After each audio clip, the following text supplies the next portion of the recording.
Tu sais, parfois on est là, dans une relation, dans notre quotidien et pourtant on sent qu'on n'y est plus vraiment.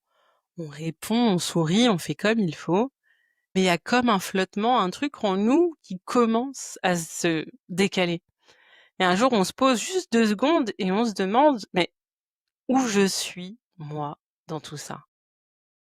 On réalise qu'on donne, qu'on tient, qu'on comprend, mais qu'on sait plus très bien si on existe encore au milieu de tout ça. Et peut-être que toi aussi tu as déjà eu cette sensation-là, un peu confuse, un peu floue, pas facile à nommer, mais bien présente. Moi aussi, je l'ai connue et j'ai découvert que c'était beaucoup plus courant qu'on ne croit, qu'on est nombreuses à avoir appris à s'effacer un peu, par amour, par loyauté et par peur aussi. Alors si tu te reconnais même un peu dans ce que je viens de dire, je veux que tu saches un truc, t'es pas seule. Ce qu'on va faire ici pendant 30 jours, c'est pas te dire comment devenir meilleur, c'est pas un programme de performance, c'est pas pour guérir vite ou aller bien à tout prix, c'est un espace pour revenir à toi tout doucement, pour remettre du vrai, pas du plus, pas du mieux, juste du vrai. Pas pour te réparer, t'as jamais été cassé, mais peut-être qu'à un moment, comme beaucoup d'entre nous, t'as appris à te faire toute petite pour que l'amour reste. Et aujourd'hui, on commence avec une question simple, mais pas si facile. Pourquoi est-ce qu'on s'oublie parfois quand on aime? Pourquoi on s'oublie en amour? Quand je dis s'oublier, je parle pas de disparaître. Je parle pas d'un truc dramatique ou d'un grand effondrement. C'est souvent plus discret que ça. C'est un glissement, une dilution. C'est dire ça va alors qu'à l'intérieur on a mal. C'est répondre vite à un message, même quand on est épuisé. C'est écrire puis effacer et dire: «Ah, je comprends», alors qu'on sent qu'on n'est pas comprise. Et ce qu'il y a de troublant, c'est que sur le moment, on croit que c'est normal. On pense qu'on est juste en train de faire ce qu'il faut, qu'on aime, qu'on fait des efforts. Mais petit à petit, sans même s'en rendre compte, on s'éloigne de soi, on commence à douter de ce qu'on ressent, à se dire qu'on est trop, qu'on exagère et on se tait. Pour éviter le conflit, pour garder le lien, pour ne pas déranger et à force, c'est comme si notre voix intérieure se mettait en veille. C'est pas qu'on se sacrifie, c'est qu'on ajuste, on arrondit, on devine. Et dans ces petits pas graves, on s'oublie. Mais tu sais, s'oublier, ça veut pas dire qu'on est faible. Ça veut dire qu'on a appris à faire comme ça, pour tenir, pour être aimé, pour être sûr. Et peut-être qu'aujourd'hui tu le vois, et peut-être qu'on peut, ensemble, commencer à faire un tout petit pas en arrière, un pas vers toi, pas à pas, sans urgence. Tu sais, on s'oublie pas par hasard et sûrement pas parce que on est trop gentil ou pas assez affirmé. Non, on s'oublie souvent parce que on a appris à faire ça, pas consciemment, mais parce que à un moment, on a compris que c'était plus sûr comme ça. Peut-être que chez toi, il fallait être calme, être raisonnable et pas faire d'histoire. Peut-être qu'on ne validait pas ce que tu ressentais ou qu'on te disait: «T'exagères, c'est pas si grave, sois forte».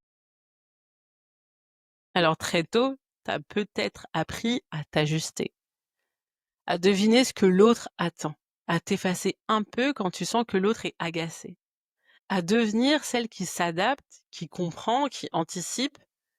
Et petit à petit, tu es devenue très bonne pour faire ça, pour décoder l'autre, pour te mettre en veille, dès que tu sens que ça risque de déranger. Et le pire, c'est que c'est souvent invisible aux yeux du monde parce que en surface, tu gères, tu souris, t'assures. Tu fais partie de ces femmes qu'on admire pour leur douceur, pour leur patience et encore pour leur force. Mais à l'intérieur, parfois, tu tiens à un fil. Tu sais même plus exactement ce que tu veux vraiment. Et tu vois, ça, c'est pas une faiblesse. C'est une stratégie de survie. Une mémoire que ton corps et ton système nerveux ont enregistrée. Quand je prends moins de place, bah, ça se passe mieux. Et c'est logique.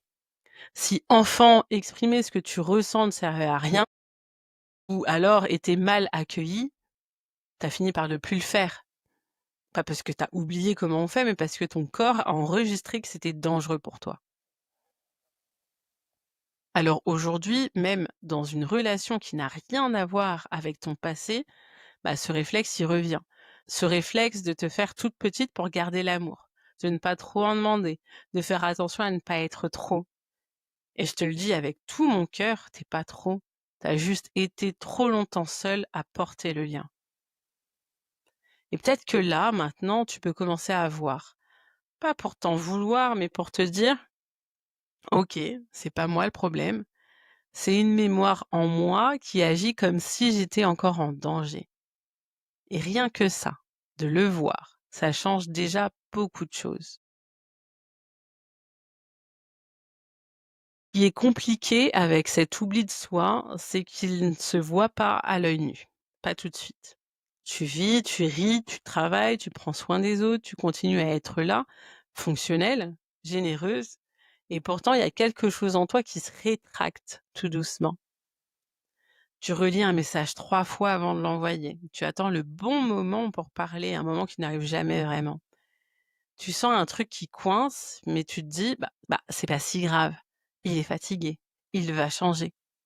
Tu fais passer l'autre en premier encore et encore et encore, et c'est pas parce que tu veux disparaître, c'est parce que tu veux que ça marche. Tu veux que ce lien, il tienne. Tu veux aimer sans faire peur et être là sans être trop. Alors tu arrondis, tu minimises, tu restes silencieuse sur ce qui te blesse. Et tu te fais toute douce, toute compréhensive parce que au fond, tu as peur que si tu dis vraiment ce que tu ressens, il s'éloigne. Et je dis pas ça pour te juger, vraiment pas, je dis ça parce qu'on est beaucoup à faire ça, par réflexe, par loyauté, par peur aussi de revivre quelque chose qu'on a déjà vécu. Et pendant ce temps-là, tu t'oublies, pas en un acte spectaculaire, mais dans une série de petits silences, de petits efforts, de petites concessions qui finissent par t'éloigner de toi. Tu fais tout pour la relation, mais tu sais plus très bien qui tu es dedans. Et puis un jour, tu sens que tu arrives plus à nommer tes besoins, que tu as du mal à ressentir ce que tu veux, que même quand tu ressens, tu doutes. Est-ce que c'est légitime? Est-ce que j'exagère? Est-ce que je suis trop sensible? Tu te sens présente physiquement, mais émotionnellement, tu es suspendue. Tu attends un geste, un mot, un signe qu'on te voit. Et ce genre d'attente, c'est épuisant parce que tu continues de donner, mais tu ne vérifies plus si toi aussi, tu es encore là dans l'histoire. Et à force, tu fais des efforts pour une relation dans laquelle tu n'as même plus de place. Mais la bonne nouvelle, c'est que ça peut se transformer, pas en criant plus fort, pas en devenant une autre, mais en commençant à revenir doucement vers toi, vers ce que tu ressens, ce que tu traverses, ce que tu mérites, même si toi, tu l'as oublié. Ce qu'il faut retenir, c'est que cet effacement, même s'il est discret, même s'il est fait par amour, il a un prix. Un prix qu'on paie souvent en silence et parfois sans même le savoir. Le premier coup, c'est la clarté. Quand on s'oublie, on perd la boussole. On ne sait plus ce qui est juste pour nous, ce qu'on veut, ce qu'on ressent, ce qu'on pense vraiment. On prend l'habitude de penser pour deux, de ressentir à la place de l'autre, de prévoir ce qui va plaire, éviter ce qui va déplaire. Et dans tout ça, notre propre vérité, elle devient floue. Le deuxième coup, c'est la fatigue émotionnelle. Pas une fatigue visible du genre je dors pas assez, non, une fatigue de fond. Celle qui vient quand tu portes une relation sans vraiment sentir qu'on la porte avec toi. Quand tu tiens, tu t'adaptes, que tu minimises et qu'au fond, tu sens que toi aussi, tu aurais besoin d'être porté. Mais tu le demandes pas. Tu veux pas déranger. Ou peut-être que tu ne sais même plus comment demander. Et à force, tu finis par croire que c'est toi le problème. Tu doutes de ce que tu ressens, tu t'en veux d'avoir besoin et tu te dis que tu devrais être plus forte, plus légère, moins compliquée, moins intense. Tu fais semblant que ça va alors que quelque part tu ne tiens plus. Et c'est là que tu te perds, pas parce que tu es fragile, mais parce que tu es seule dans l'équation. Tu portes les deux bouts du lien, tes émotions et les siennes, tes efforts et ses absences. Et ce déséquilibre-là, même si tu l'as appris très tôt, même si tu crois que c'est normal, il n'est pas juste. Et tu sais quoi? T'as pas à continuer comme ça, pas à forcer, pas à mériter, pas à t'épuiser. Ce que tu ressens, c'est réel, ta fatigue est réelle. Et le fait que tu sois là, à écouter tout ça, c'est peut-être déjà le signe que tu es prête à reprendre ta place.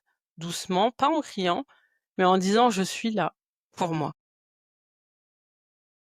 On pense que revenir à soi, c'est un grand truc à faire, qu'il faut s'imposer, se faire respecter, s'affirmer, mais en vrai, c'est rarement une question de force. C'est plus souvent une question de présence. Revenir à soi, c'est oser habiter son propre corps.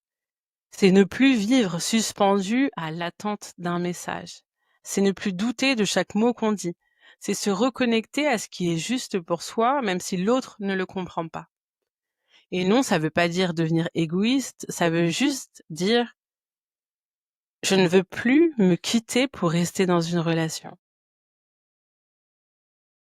Revenir à soi, c'est pas non plus un chemin qui se fait d'un coup, c'est pas un bouton reset, c'est un mouvement doux, un réalignement, un espace que tu crées en toi pour te retrouver.